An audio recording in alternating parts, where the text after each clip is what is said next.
മഹാദേവന്റെ അനുഗ്രഹം എല്ലാ ഭക്തരിലും നിറയട്ടെ. ഭക്തരെ, നിങ്ങളുടെ സ്വപ്നങ്ങളിൽ മഹാദേവൻ വരുന്നുണ്ടെങ്കിൽ, നിങ്ങളുടെ കണ്ണുകൾ മഹാദേവനെ കാത്തിരിക്കുന്നുണ്ടെങ്കിൽ, നിങ്ങൾ മഹാദേവന്റെ ശബ്ദത്തിനു വേണ്ടി കാതോർക്കുന്നുണ്ടെങ്കിൽ, മഹാദേവൻ നിങ്ങളുടെ അരികിൽ വരും. നിങ്ങൾ പോലും അറിയാതെ നിങ്ങളുടെ അരികിൽ മഹാദേവൻ വരും. ഭക്തരെ, ജീവിതത്തിൽ എന്തെങ്കിലുമൊക്കെ നഷ്ടമായി എന്ന് തോന്നുമ്പോൾ ഒന്ന് ഓർക്കുക, നഷ്ടപ്പെട്ടവനെ നേടിയിട്ടുള്ളൂ എന്ന്. നിങ്ങളുടെ തോൽവി കാണാൻ വേണ്ടി കാത്തിരിക്കുന്ന കുറേ പേരുണ്ട്. വീണുപോയാലും അവർക്ക് മുന്നിൽ നിങ്ങൾ തോറ്റുകൊടുക്കരുത്.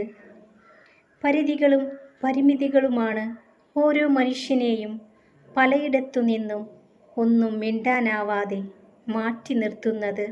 ഭക്തരെ, നിങ്ങളോട് തെറ്റ് ചെയ്തിട്ട് കുറ്റബോധം തോന്നാത്ത ആളുകൾ നിങ്ങൾ ഒരു മോശം വ്യക്തിയാണെന്ന് വരുത്തി തീർക്കാൻ ശ്രമിച്ചുകൊണ്ടേയിരിക്കും.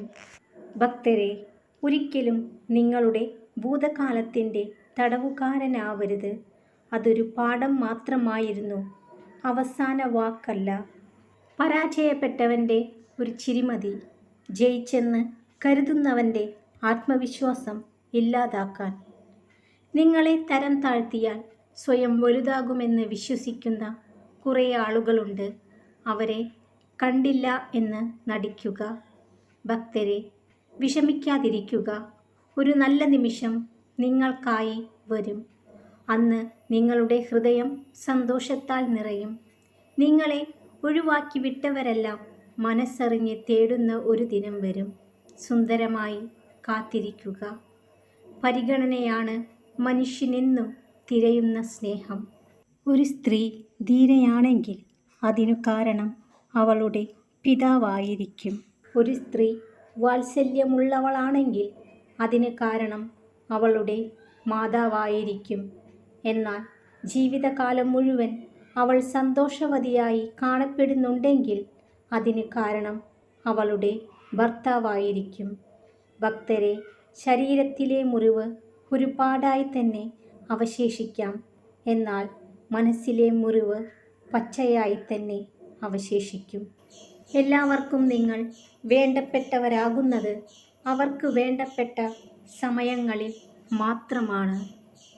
ഭക്തരെ, വാക്കുകളാണ് ബന്ധങ്ങളെ വളർത്തുന്നതും തളർത്തുന്നതും. വേണ്ടുവിചാരമില്ലാതെ പറഞ്ഞു പോകുന്ന വാക്കുകൾക്ക് മൂർച്ച കൂടിയാൽ അതാഴത്തിൽ ചെന്ന് പതിക്കുന്നത് നിങ്ങൾ ഇഷ്ടപ്പെടുന്ന ഹൃദയങ്ങളിലേക്കാണ്. അവരിൽ പലർക്കും ആ വാക്കുകൾ ക്ഷമിക്കാൻ കഴിഞ്ഞേക്കാം, എന്നാൽ മറക്കാൻ കഴിഞ്ഞെന്ന് വരില്ല. ഒരു പ്രാവശ്യം ജയിക്കാനായി നിങ്ങൾ പലതവണ തോൽക്കേണ്ടി വരും. എന്നാലും പ്രയത്നിക്കുന്നത് തുടരുക. ഭക്തരെ, മറ്റുള്ളവരുടെ തെറ്റിൽ നിന്നും പാഠങ്ങൾ പഠിക്കുക. അത് നിങ്ങളുടെ വഴികൾ നേരെയാക്കാൻ സഹായിക്കും. സഹിക്കാൻ പറ്റില്ലെന്ന് കരുതുന്നതെന്തും സഹിക്കാൻ പഠിപ്പിക്കുന്ന ഒന്നേയുള്ളൂ, അതാണ് സാഹചര്യം. ജീവിതം ആരുടെ മുന്നിലും തോൽക്കാനുള്ളതല്ല, ജീവിച്ചു കാണിക്കാനുള്ളതാണ്. പ്രത്യേകിച്ച് നിങ്ങളെ വെറുക്കുന്നവരുടെ മുന്നിൽ. ഭക്തരെ, ഏറ്റവും അധികം അടുപ്പമുള്ളവരാണ് അതിസമർത്ഥമായി ചതിക്കുന്നത്. ഏറ്റവും കൂടുതൽ സ്നേഹിക്കുന്നവരാണ് ആഴത്തിലുള്ള മുറിവുകൾ സമ്മാനിക്കുന്നത്. ശത്രുവിനേക്കാൾ ഏറെ സൂക്ഷിക്കേണ്ടത് ശത്രുത മനസ്സിലൊളിപ്പിച്ച് കൂടെ നിന്ന് പുകഴ്ത്തുന്നവരെയാണ്. അവർക്കാണ് നിങ്ങളെ എളുപ്പത്തിൽ നശിപ്പിക്കാൻ സാധിക്കുന്നത്. എല്ലാം താൽക്കാലികമാണെന്ന് മനസ്സിലാക്കുക.